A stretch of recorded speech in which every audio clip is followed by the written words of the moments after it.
현대 사회에서 지켜지지 않는 속건제와 그 의미라는 제목으로 말씀을 전하고자 합니다. 사실 현대 사회에서 속건제만 드려지지 않겠습니까? 속죄제, 화목제 다 드려지지 않는데 그 정신과 그 의미가 전혀 나타나고 있지 않기 때문에 현대 사회에서는 이 부분을 좀 다루고자 합니다. 사실 오늘 본문을 정한 이유는 12.7 동성애 포괄적 차별 금지법 때문에 사실 정하긴 했습니다. 왜 그러냐면 지금 이 행사를 준비하고 또한 이 행사를 위해서 또 이 행사를 놓고 기도하면서 어떤 마음이 들었냐면 사실 목사님들이 동성애가 죄다라고 강단에서 선포를 잘 안 하셨지 않습니까? 지금까지 우리 교회는 많이 하셨나요? 그죠? 많이 안 하셨죠? 그리고 성도님들도 성경을 안 읽으셨거든요. 레위기 18장에 보면 동성끼리 그 성관계를 가지게 되면 가증한 것이다라고 성경은 말씀을 하고 있고 20장에는 반드시 죽일지니라라고 말씀되고 있거든요. 그런데 이런 부담스러운 말씀이기 때문에 사실 강단에서 선포되지 않았던 것 같습니다. 그래서 부담스러운 말씀은 듣기 싫어하는 성도님들, 그리고 부담스러워하는 성도님들, 또 하기도 부담스러운 목사님들 때문에 안 하다 보니까 한국교회가 위기의식을 못 가지고 있었고 그로 인해서 이런 상황이 오지 않았나라고 개인적으로 생각이 들어가지고 그 관련된 건 이제 주일날 영상으로 보실 수도 있고 아니면 올라가셔서도 보실 수 있기 때문에 다른 내용으로 우리가 지켜야 하지만 듣지 못해서 잘 행해지지 않는 속건제 그리고 그 정신에 대해서 나눠보고자 합니다. 성경에서 우리가 알고 있는 피해 구제 제도가 몇 개가 있습니다. 저는 그 가운데 가장 인상이 깊은 것은 도피성 제도입니다. 이 제도가 무엇입니까? 고의가 아닌 실수로 사람의 목숨을 뺏은 사람이 살아갈 수 있도록 각 지역마다 도피성을 마련해두고 그 성으로 도망가면 살려주는 그 제도입니다. 그렇다고 무작정 다 살려주는 게 아닙니다. 진짜 그 사람이 고의가 없는지 실수로 사람을 죽였는지 명백하게 확인을 한 후에 그 성에 들여보내지게 되죠. 그리고 대제사장이 죽기 전까지는 그 도피성 안에서 나올 수도 없습니다. 아마 여기까지는 많은 성도님들이 아시는 내용이라고 생각이 듭니다. 그렇다면 대제사장이 죽고 나면 그냥 나올 수가 있는 걸까요? 와, 해방이다, 자유다, 쇼생크 탈출한 것처럼 나와가지고 고향으로 돌아가면 끝일까요? 실수였지만 사람을 죽였습니다. 그래서 도피성에서 몇 년을 보냈는지는 알 수 없지만 대제사장이 죽을 때까지 짧게는 몇 개월이 될 수도 있고 길게는 10몇 년, 20년이 걸릴 수도 있는 상황 아니겠습니까? 그 정도면 충분히 죄에 대해서 대가를 치렀다고 할 수도 있는데 나와서 더 책임을 물어야 될까요? 우리 성도님들은 어떻게 생각하십니까? 더 물어야 된다. 묻지 않아도 된다. 잘 모르겠다라고 생각을 하실 것 같은데 민수기 35장 31절과 32절에 그 해답이 있습니다. 다 함께 읽어볼까요? 시작. 고의로 살인죄를 범한 살인자는 생명의 속전을 받지 말고 반드시 죽일 것이며 또 도피성에 피한 자는 대제사장이 죽기 전에는 속전을 받고 그의 땅으로 돌아가 거주하게 할지 말 것이니라. 이것이 무슨 말입니까? 고의로 살인하지 않고 실수로 범한 살인자는 그 대제사장이 죽고 나면 생명의 속전을 내고 나오라는 겁니다. 그죠? 언어 영역 되시죠? 이해력이 되시죠? 다시 보시면 확실히 이해가 되실 겁니다. 아무리 고의로 죽였더라도 생명을 죽였기 때문에 그 생명에 대한 속전을 내고 나오되 대제사장이 죽고 난 이후에 생명의 속전을 내고 고의로 죽인 자는 생명의 속전 필요 없이 그냥 바로 죽일 거다라고 성경은 이야기를 하고 있는 것이죠. 그런데 우리는 너무 완벽하게 사실 이 도피성의 제도에 대해서도 이해하지 못하고 이해하려고 들지도 않았습니다. 그렇지 않습니까? 그러면서 제가 이번 주에 든 생각 중에 하나가 영화 밀양이 생각났습니다. 이 영화 밀양을 다시 제가 하나하나 리뷰라든지 영상을 여러 개 보면서 보니까 이게 2007년 지금으로부터 정확하게 17년 5개월 전에 개봉한 영화인데요. 왜냐하면 이게 2007년 5월 23일에 개봉했습니다. 오늘이 10월 23일이기 때문에 정확히 17년 5개월 전이죠. 그런데 이 영화는 1980년 중학교 1학년이었던 이모군이 유괴된 후 살해된 사건, 그리고 범인은 주영형이라는 사람. 그런데 이 사람이 학교 체육교사였습니다. 그러나 그 체육교사가 뻔뻔스럽게 인터뷰를 하는데 어떤 내용이냐면 지금이라도 범인들이 자수하고 아이를 살려줬으면 좋겠다고 이렇게 하는 내용이거든요. 범인이 자기면서 말이죠. 그런데 결국 그게 범행이 들통나가지고 그 사람은 사형 선고가 내려지게 됩니다. 그런데 사형대에 선 그 주영형이라는 사람의 얼굴이 너무나도 평안한 겁니다. 그러면서 기사에 이렇게 났습니다. 신앙의 길로 인도해준 하나님께 감사한다는 말을 남기고 교수대에 올랐다. 그리고 이 사건을 모티브로 해서 만들어진 책이 벌레 이야기라는 책이고, 이 벌레 이야기라는 책을 모티브로 만들어진 영화가 밀양이라는 것입니다. 처음 아신 사건이 사실이죠. 33살의 신혜는 남편을 잃고 아들 준과 함께 남편의 고향인 밀양으로 갔습니다. 남편도 잃고 원래 피아니스트가 되고 싶었던 그 꿈도 이제 접고 자신이 할 수 있는 거라고는 이제 남편의 고향 땅으로 가가지고 뭘 해먹고 살지 고민을 하는 것이었죠. 그러다가 내려가다가 이제 그 자동차에 이상이 생겨가지고 카센터 사장인 송강호를 만나게 됩니다. 역중의 이름은 김종찬입니다. 그런데 이 김종찬이 이 신혜를 보고 호감을 가지게 되는데 신혜는 그런 종찬을 가지고 의도적으로 밀어내고 있죠. 지역 텃세를 경계하느라 돈이 많은 채 하고 다녔고 거짓말도 합니다. 그리고 아들은 웅변학원에 보내는데요. 그 웅변학원의 원장이 박도섭이라는 사람인데요. 결론적으로 말씀드리자면 이 사람이 살해범입니다.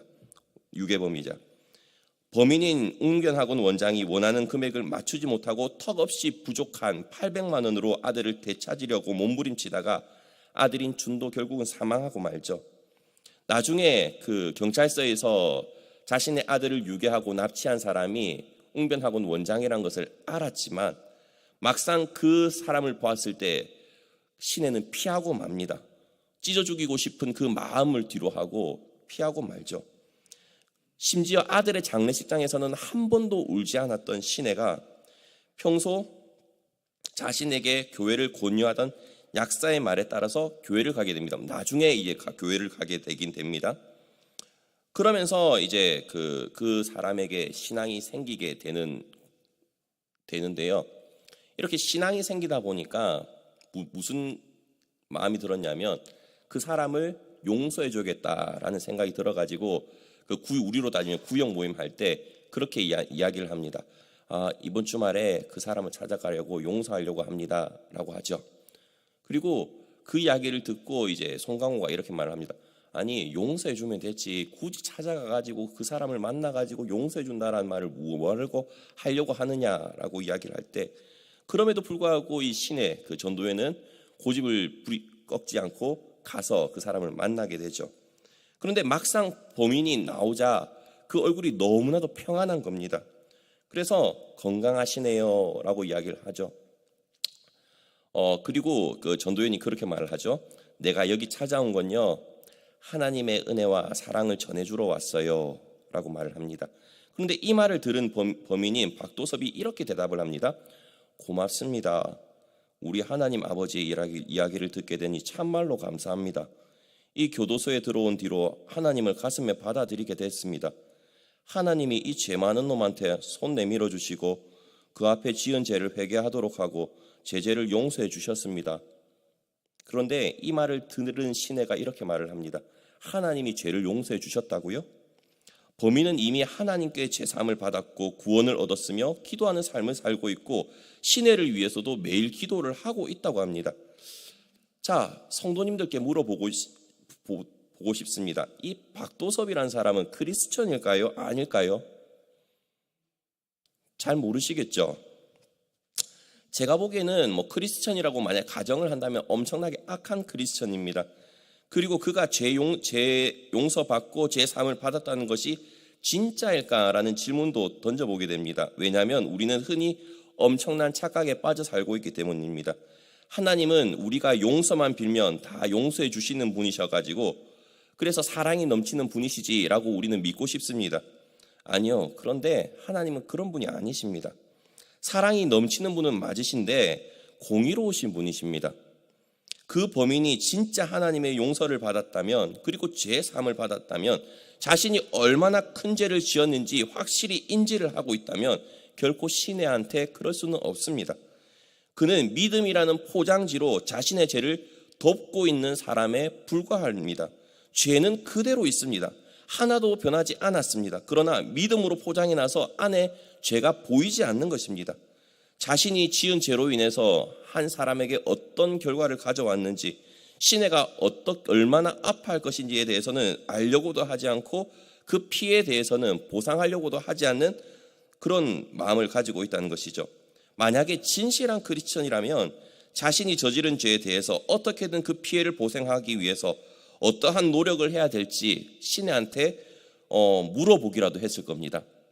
내가 하나님을 만나고 나니까 내가 당신한테 얼마나 큰 잘못을 저질렀는지 알게 됐습니다. 아들 잃은 아픔이 얼마나 크십니까?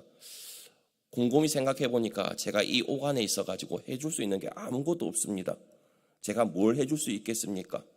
부디 저를 용서해 주세요 라고 말을라도 하는 거였으면 괜찮았을 텐데, 시내의 상황과 환경과 그 어떤 것과는 연관이 없이 무조건 하나님이 용서해 주셨으니까 나는 됐다, 나는 자유함을 얻었다라고 말을 하고 있는 것이죠. 그런 사람들이 크리스천일까요? 저는 자기 만족으로 종교 생활을 하는 사람이 아닐까라는 생각을 하고 있습니다.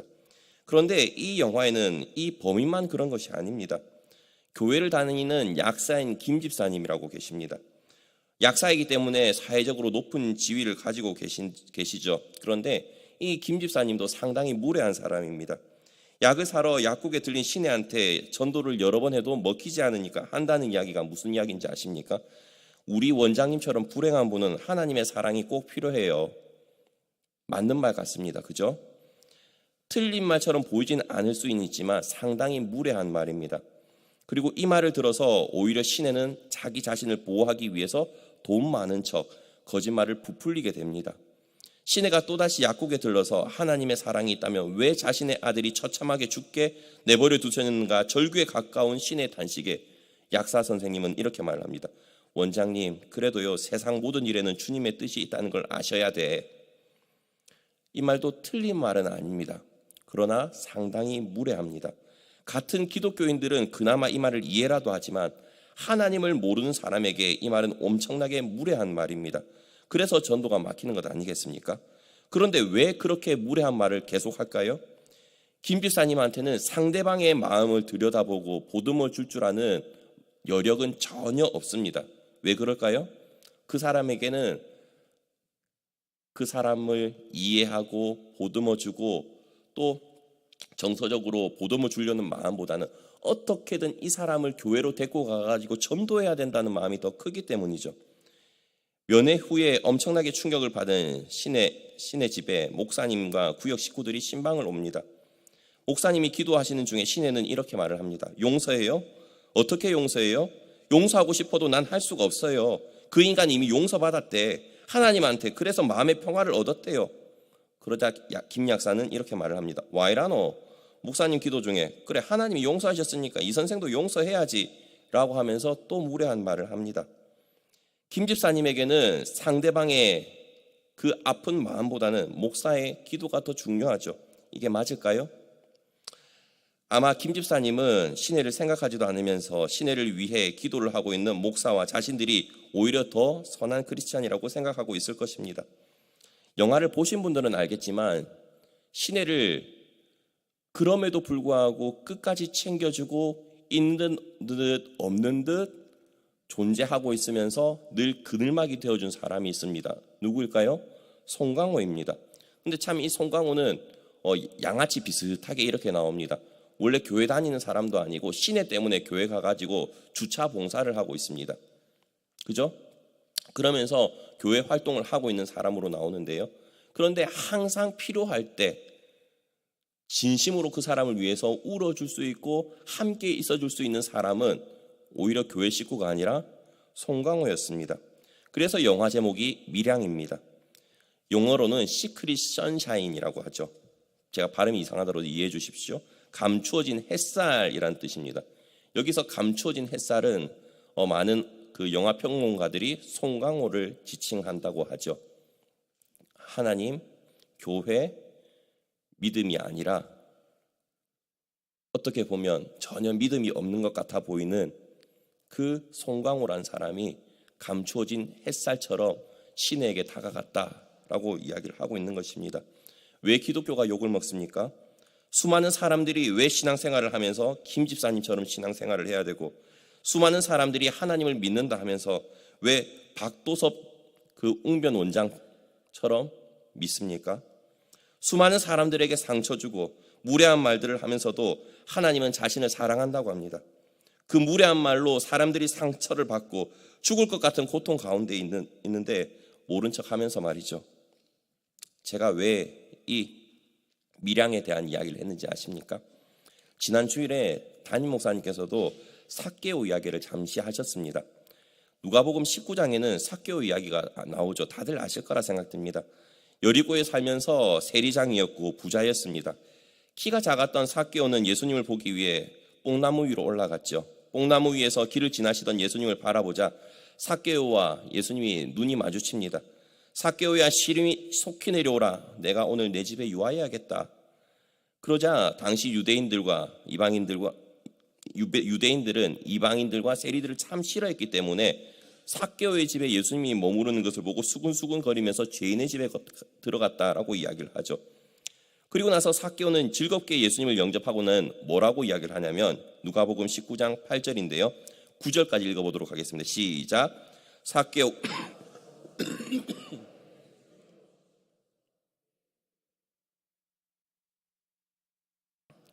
누구의 것을 속여 빼앗은 일이 있으면 내 갑절이나 갚겠나이다. 예수께서 이르시되 오늘 구원이 이 집이 이르렀으니 이 사람도 아브라함의 자손이미로다. 삭개오는 남의 것을 속여 빼앗은 것에 대해서는 4배로 갚겠다고 합니다. 4배로 보상한다는 말은 속건제에 속하는 것이거든요. 그죠? 왜냐하면 속여 빼앗은 것이니까. 그런데 아까도 그 성경 본문을 읽으셨다시피 속건제 그 배상의 원칙이 400%인가요? 아닙니다. 120%, 20%만 더해서 갚아주는 건 되죠. 그런데 출애굽기에 도둑질한 경우에 5배나 4배로 갚으라고 하는 말씀이 있습니다. 출애굽기 22장 1절 그리고 4절인데요. 같이 한번 읽어보도록 하겠습니다. 사람이 소나 양을 도둑질하여 잡거나 팔면 그는 소 1마리에 소 5마리로 갚고 양 1마리에 양 4마리로 갚을지니라. 도둑질한 것이 살아 그의 손에 있으면 소나 나귀나 양을 막론하고 갑절을 배상할지니라. 자, 분명히 도둑질한 것에 대해서만 4배나 5배를 갚으라고 했는데 이 삭개오란 사람은 예수님을 만난 그 기쁨이 너무나도 커가지고 속여서 빼앗은 것에도 그 정도로 배상하겠습니다라고 그 속건제를 드리려고 하고 있는 거죠. 왜? 너무나도 주님을 만난 그 기쁨이 크고 주님의 은혜에 감사하니까 그런 것입니다. 그리고 오늘 본문에 보게 되면 속건제인데요. 속건제는 타인에게 보상 또는 배상할 때 드리는 제사입니다. 그래서 레위기 5장 16절에서는 이런 말씀이 있죠. 시작. 성물에 이 부분은 빠졌나요? 레위기 5장 16절은? 자, 이 부분은 그럼 빼도록 하겠습니다. 왜냐하면 이 레위기 5장 16절은 하나님과의 관계, 성물에 관한 배상이기 때문입니다. 그러면 오늘 본문인 6장 5절과 6장 6절을 한번 읽어보도록 하겠습니다. 시작.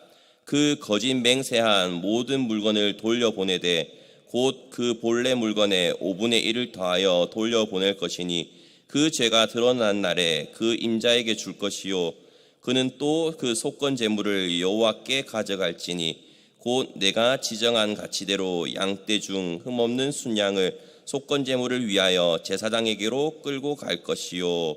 자, 오늘 본문은 사실 사람에게 해당하는 내용만 제가 발제를 했고요. 5장 후반부에 있는 거는 하나님께 대한, 하나님의 성물에 대한 그 속건제가 포함되어 있습니다. 그런데 하나님께나 사람에게나 속건제에서 짐승은 순양으로 드릴 것을 이야기를 하고 있고요. 벌금도 모든 사람에게 동일하게 원금의 20%를 적용하고 있습니다. 그런데 속건제가 그 물질적인 피해의 20%를 추가적으로 돌려주라라고 말씀하는 이유가 무엇일까요? 그 20%의 보상은 무엇을 의미할까요? 그것은 상대방과의 관계 회복에 애를 쓰란 말입니다. 그렇지 않을까요? 자, 내가 누구한테 100만 원을 꿨어요. 100만 원만 갖다 주면 정이 없겠죠. 그죠? 아니면 그 사람에게 100만 원을 피해를 줬다고 가정할 때 내가 정말 미안합니다. 고의로 그런 건 아니지만 그 120%를 갖다 준다고 생각을 해봐요. 그러면 받는 사람도 뭘 할 수 있을까요? 납득을 할 수 있잖아요. 그죠? 그러면서 관계 회복이 일어날 수 있다는 것이죠. 자, 그렇기 때문에 이 20%는 최소한 그 사람과의 관계 회복을 위한 하나님께서 책정하신 금액입니다. 그리고 그 정신은 지금도 사실 유효하다는 것을 우리는 알 수 있어야 됩니다. 그래서 레위기 6장 7절에 오늘 본문 마지막 절에는 뭐라고 말씀하고 있냐면 다음과 같이 말씀하고 있습니다. 다 함께 읽어볼까요? 시작. 제사장은 여호와 앞에서 그를 위하여 속죄한즉 그는 무슨 허물이든지 사함을 받으리라. 자, 이 순서를 잘 아셔야 돼요. 먼저 사람과의 관계 가운데서 제가 20%를 배상을 하고 난 다음에 제사장에게 가가지고 속건제를 한번 더 지내는데 그때는 무조건 무슨 짐승이요? 순양으로 제사를 지내는데 그러고 나서 이제 제사장이 이 사람에게 대하여 속죄하고 무슨 허물이든지 사하여지게 되는 그 결과를 얻게 된다라는 것이 오늘 본문의 내용입니다. 그래서 하나님은 이 속건제를 통해서 뭘 말씀하고 싶으시냐면 다른 제사들은 하나님과의 관계와 관련된 것입니다. 그런데 속건제는 사람과의 관계된 것도 다루고 있거든요.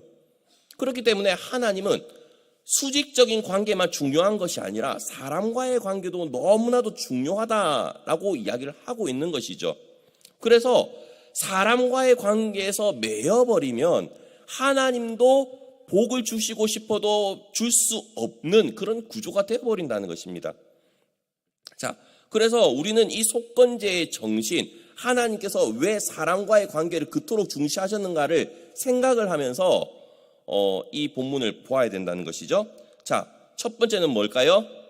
당사자에게 반드시 경제적 피해를 보상을 해야 된다는 것입니다. 다른 사람에게 물질적 피해를 입혔을 때는 반드시 당사자에게 그리고 경제적인 보상을 하고 난 이후에 하나님과 화목하기 위하여 다시 순양으로 제사를 드리라는 것입니다. 왜? 다른 사람과 관계가 되지 않는데 하나님께서 그것을 받아주실까요? 그렇지 않다는 겁니다.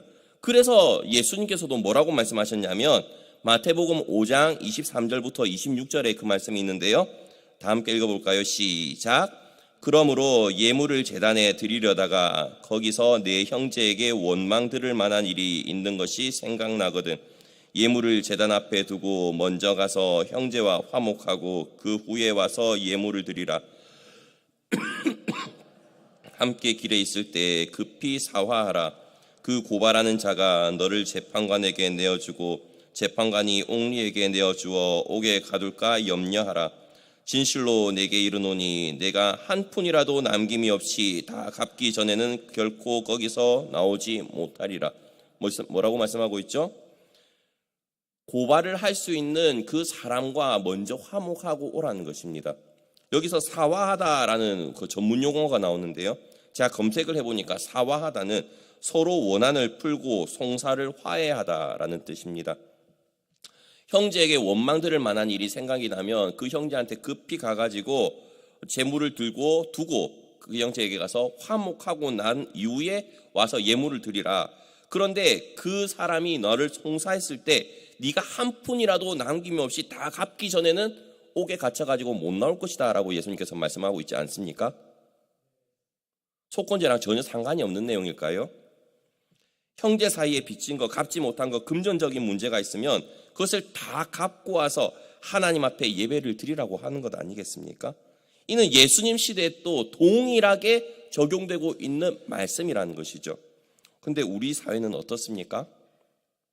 강단에서 말씀드리기 부끄럽지만 목사님들, 교회 내에서도 수많은 종교 지도자들이 성도님들에게 상처를 주기도 하고 서로 상처를 주기도 하죠. 그런데 어떻습니까? 상처를 줬는데 미안하다, 죄송합니다, 사과를 하는 게 거의 못 본 것 같습니다. 그러면서 뭐라고 하죠? 기도를 열심히 했는데 하나님께서 용서해 주셨습니다 라고 하는 경우 많지 않습니까? 마치 밀양에 나오는 웅변학원 원장 선생님처럼 말입니다. 피해자에 대한 어떠한 죄책감도 없습니다. 오로지 자기의 자리 지키기에만 급급한 모습 많이 보시지 않으셨습니까? 제가 예전에 사역했던 교회에서는 불문율이 있었습니다. 그게 무엇인가 하면 교인들 간 절대 금전거래 금지였습니다. 왜 그랬을까요? 어찌되었건 간에 상처만 남는 일이 많기 때문입니다. 빌린 사람이 갚지 않고 하나님께 잘못을 구했고 용서받았다고 하는 경우가 허다하면서 빌려준 사람만 바보가 되는 경우가 많았기 때문이죠. 그렇지만 다들 오늘 본문을 살펴보아서 알다시피 그렇게 다른 사람에게 상처를 준 사람의 예배는 하나님께서 받지 않으십니다. 왜죠? 진실한 회개가 빠져있고 상대방에 대해서는 여전히 무례함만 남아있기 때문이고 여전히 자기 중심성이 강하기 때문입니다. 그러면 이러실 수 있습니다. 목사님, 제가 빌린 것을 어떻게든 갚고 싶은데 도저히 능력이 되지 않습니다. 몸은 늙고 아프고 병이 들어서 도저히 갚을 방법이 없는데 그럼 어떻게 해야 될까요? 라고 하실 수도 있으십니다. 그때 두 번째 방법입니다. 사정이 여의치 않아서 보상을 할 수 없을 때에는 그 사람과의 관계 회복을 위해서 최선을 다해야 된다는 것입니다. 물론 돈을 못 갚을 수 있죠. 집이 쫄딱 망해가지고 완전 부도가 날 수 있죠. 그러면 피해자도 그 상황을 다 알 수밖에 없지 않습니까? 저 사람은 어떻게 해도 돈 나올 구멍이 없다라는 것을 알 수밖에 없지 않습니까? 그죠? 그렇더라도 그 사람이 최대한 자기와 관계를 회복하려고 하는 노력이라도 해야 된다는 것입니다. 그렇죠? 그런데 대부분의 가해자는 어떻죠? 내가 더 피해자야, 나는 더 가진 게 없다고, 이렇게 쫄딱 망해가지고 아무도 도와주지도 않는다고 그렇게 하지 않습니까? 오늘은 아멘 안 나올 걸 예상하고 있었습니다. 상대방이 받아주지 않더라도 최대한 노력을 기울여야 되는 것이 기본 이치여야 됩니다. 왜 이런 노력을 할까요? 하나님께서 그걸 원하시기 때문입니다. 하나님께서 사람과의 관계가 회복되고 난 이후에야 이 사람에게 축복을 주고 싶기 때문입니다. 그리고 세 번째는 그렇습니다. 반드시 찾아가서 사죄하고 갚아야 됩니다. 손해를 입힌 자에게 용서를 구하러 가면서 배상할 돈이 없이 빈손으로 가야 된다면 얼마나 피말리는 심정이겠습니까? 저도 그럴 것 같아요. 돈이 전혀 없는데 그 사람 앞에 가면 죽을 죄인처럼 그렇게 있을 것 같아요. 그냥 나를 죽여주세요라고 그냥 무릎 꿇고 빌어야 될 것 같아요. 그런데 그런 심정을 느껴보라는 겁니다. 왜냐하면 그런 고통을 겪어봐야 다시는 그런 잘못을 저지르지 않기 때문이죠. 그런데 사람들은 그렇게 자기 자신이 비참한 경험은 하지 않으려고 합니다. 본인은 상대방에게 큰 상처를 주었음에도 불구하고 나는 상처받기 싫어합니다. 하나님께서 사람에게 속건 행위를 하라고 하는 것은 잘못한 사람을 골탕 먹여주려고 하는 것이 아니죠. 사람을 사람답게 살게 하기 위해서 이 배상의 원칙을 하나님께서는 세워주셨습니다. 그리고 네 번째는 피해에 대한 보상은 끝까지 이어져야 됩니다. 민수기 5장 6절부터 8절에는 이런 말씀이 있습니다. 다 함께 읽겠습니다. 이스라엘 자손에게 이르라. 남자나 여자나 사람들이 범죄를 범하여 여호와께 거역함 자복하고 그 죄값을 온전히 갚되 5분의 1을 더하여 그가 죄를 지었던 그 사람에게 돌려줄 것이요 만일 죄값을 받을 만한 친척이 없으면 그 죄값을 여호와께 드려 제사장에게로 돌릴 것이니 이는 그를 위하여 속죄할 속죄의 순양과 함께 돌릴 것이니라. 무슨 말이죠? 제가 어떤 사람에게 큰 피해를 입혔어요. 그런데 그 사람이 얼마 가지 않아서 죽어버렸습니다. 그러면 그 사람한테 피해 보상할 건 없잖아요. 그죠? 그렇다면 그 사람이 이미 죽고 없더라도 그 사람 친척에게까지 가서라도 내가 그 사람한테 상처를 줬는데 그리고 피해를 줬는데 그것을 지금이라도 갚으려고 합니다라고 하는 거죠. 근데 그 사람이 7대 독자였어요. 그러면 친척도 없지 않습니까? 그러면 어떻게 하라고요? 여호와께 드리라는 겁니다. 어떻게든 사람과의 관계를 회복시키기 위해서 그 어떤 노력을 끝까지 감당해보라는 겁니다. 다들 알다시피 1907년 평양 대붕을 그 이야기는 들어보셨을 것입니다. 그때 그 부흥에 가장 불씨를 지펴 올렸던 게 무엇이었습니까? 회개였죠. 무슨 회개였는지 아십니까? 길선주 장로님이었던 걸로 기억이 나는데요. 그 장로님께서 친구가 죽어가면서 맡긴 돈이 있었습니다. 어마한 큰 돈이었죠. 근데 그 돈을 자신의 와이프한테 다 주라고 진짜 친구를 믿고 줬겠죠. 그런데 그 돈을 받았던 그 장로님은 어떻게 했을까요? 인마에 포켓해버린 겁니다. 자기 것이냐 이제 아무도 본 사람도 없고 받는 것을 본 사람도 없고 아무것도 없으니까 그냥 이것을 내가 하면 내 거지라고 생각을 했던 겁니다. 그런데 그 1907년도에 하나님의 말씀을 듣고 회개가 터져 나오는데 제가 그랬던 사람입니다 라고 하면서 그 사람에게 다 찾아가지고 용서를 빌고 그렇게 하죠. 그러니까 여기저기서 다 회개가 터져 나옵니다. 저도 그런 잘못을 저질렀습니다. 저도 그런 잘못을 저질렀습니다. 우리는 사람들에게 상처는 참 많이 주고 있는데 그죠? 재미있는 것은 뭔지 아십니까? 교회에는 가해자가 없고 피해자만 있다는 겁니다. 분명히 가해자가 있기 때문에 피해자가 있을 텐데 가해자는 없고 피해자만 남아있는 것이 한국교회의 현실인 것 같습니다. 저는 오늘 본문을 함께 살펴보면서 현대 사회에서는 이 속건제의 정신이 잘 지켜지지 않습니다. 왜냐하면 하나님께서 그토록 사람과의 관계를 회복시키는 것을 우선적으로 원하시는지 모르고 있었기 때문입니다. 그러나 오늘 본문을 자세히 보시면 아시겠지만 그리고 예수님께서 하셨던 말씀을 보셔서 아시겠지만 하나님도 예수님도 우리에게 가장 원하는 것은 사람과의 관계가 회복되는 것을 그 무엇보다도 원하시고 잘못한 것이 있으면 충분히 배상하고 잘못을 했으면 잘못했노라고 용서를 구하고 그리고 나와서 하나님 앞에 예배드리면 그것을 기쁘게 받아주실 겁니다. 지금 시대로 따지면 그런 거겠죠. 배상을 조금 더 갚고 하나님 앞에 감사한금 쓰는 겁니다. 하나님 그동안 하지 못했던 그 어떤 지인에게 빌렸던 것을 갚게 해주시니 감사합니다. 이런 식으로 감사한금을 드릴 수도 있는 거겠죠. 그런 방식으로 하나님과 관계도 풀리고 사람과의 관계도 풀릴 때 오늘 본문 마지막 7절이었죠. 그는 무슨 허물이든지 사함을 받으리라. 그래야 땅에서도 풀리고 하늘에서도 풀리는 그런 기적을 경험할 줄 믿습니다. 다음 광고하도록 하겠습니다.